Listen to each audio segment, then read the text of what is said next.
So the Sixers are now eliminated from the NBA in-season tournament.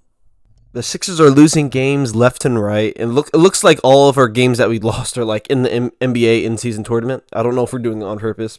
Definitely not. Embiid didn't play the last game because it was a back-to-back. His hip had some soreness to it. He actually commented about it. He said he's been playing injured and stuff like that. It's the same things Sixers fans deal with every year. And it sucks because I really wanted to get the first seed, but it's looking like Embiid's probably not going to play, every game he can. It looks like he's going to be sitting down most back-to-backs throughout the season. I'm not sure how the NBA in-season tournament works, but since we're out of it, I wonder if we have a little bit of break time, which would be nice. Embiid can have some rest. Kelly Oubre can have some rest. All of our players can have some rest. There's some.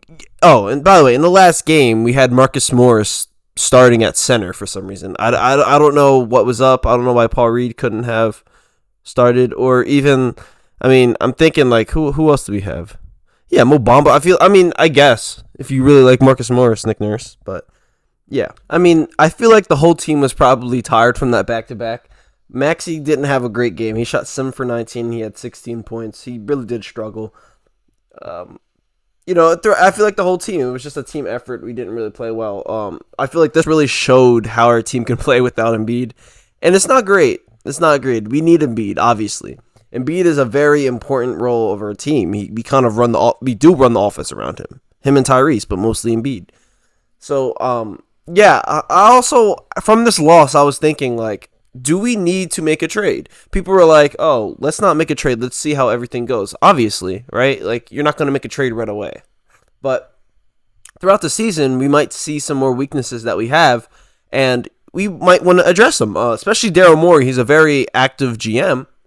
There's many trades that are on the table right now. There's a Siakam. You can get a Zach LaVine. You can get an OG Anunoby.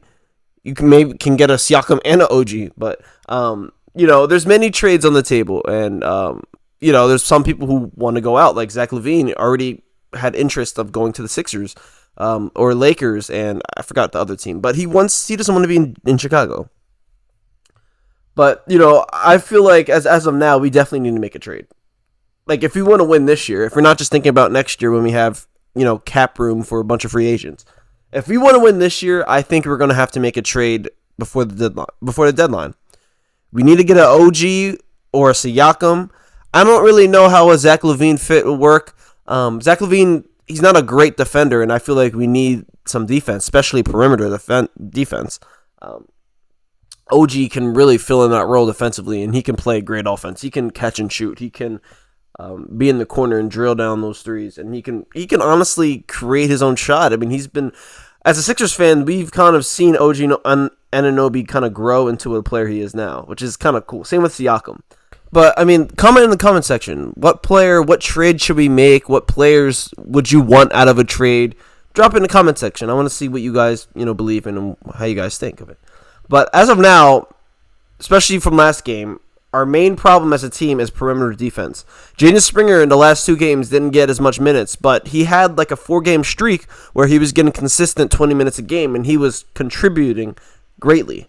He's easily the best perimeter defensive player on the team, and he's a very good offensive rebounder. He can dunk the ball. As you see from that play, that kind of sold him there. He didn't get his points, but he is a very unique player. There's not many players like Jaden Springer in the league.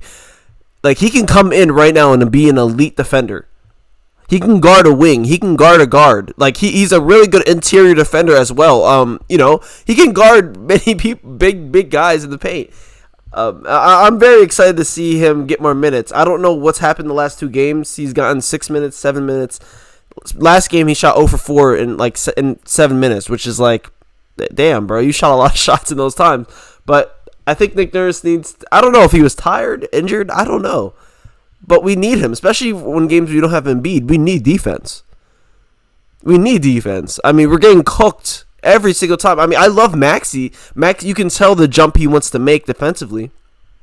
But Maxey's still getting cooked offensively. He's getting drive-bys and stuff like that. Melton, I love Melton. Melton's one of the best on-ball guard defenders in the league. You have Melton and Jaden Springer in the same court together. I feel like that's great. The only thing is, Melton is like 6'4", Jaden Springer's 6'4", Tyrese Maxey's 6'2". And, that could be a very small lineup, and you can get taken advantage of. But I feel like, especially if you have Embiid in the game, right? I feel like that the perimeter defense of those three, I feel like would carry. Like, height doesn't matter, especially if height doesn't matter when you have Embiid in the paint going, swatting that shit, and especially if you're locking your guy down. Jaden Springer is going to lock his guy down. Jaden Springer, you can put Jaden Springer on a Trae Young. You can put him on a Jaylen Brown. You can put him on a Tatum probably. I mean, D Melt is already locking up Tatum every time he plays. So no, it was more of Jaylen Brown. But Jaden Springer just has so much to bring. He brings so much to the team, and I really want to see him thrive on this team. I mean, I'm not looking for him on offense, but he's making threes. He's making catch and shoot threes. He's not really hesitating. He's shooting them. He's already a better Matisse. He's better than Matisse ever was for a team. So Nick Nurse needs to just give him more minutes. You don't make it inconsistent for him. Don't give him 20 minutes, 24 minutes, and then 7 minutes. Especially when Embiid's not on the court. Like, he should be getting more minutes. You know what I mean? That's like 40 minutes. Embiid plays like 36 minutes a game. That's 36 minutes taken off. There's no reason why Jaden Springer should be getting less minutes when Joel Embiid's not on the court. Like, that doesn't make sense to me. Daniel House shouldn't be getting more playing time than Jaden Springer at this point. I mean, I understand Daniel House is probably, like 6'6", 6'7". I don't know how. He looks taller than Springer, but Springer, he's just better. He's a better defender. He's a better offensive player, honestly, at this point. But, I mean, we'll see what happens. Sixers it's very fun to watch right now. It's very fun. It was hard to watch last game, and Embiid wasn't playing. I mainly watched because of Embiid. Embiid's the GOAT in my eyes as the Sixers. Not of all time, in history of the league. But in the Sixers, he's the best Sixer of all time. Best Sixers I ever watched. And, let's see what this year brings. There might be a lot of more chaos, more trades that I really want to see. I want to see what we can do with the 2 first-round picks that we've gotten from that trade. Let's see if we can turn that into something. Turn that into an OG or a Siakam. Hey, we'll see later, man. And I'll catch y'all. Peace.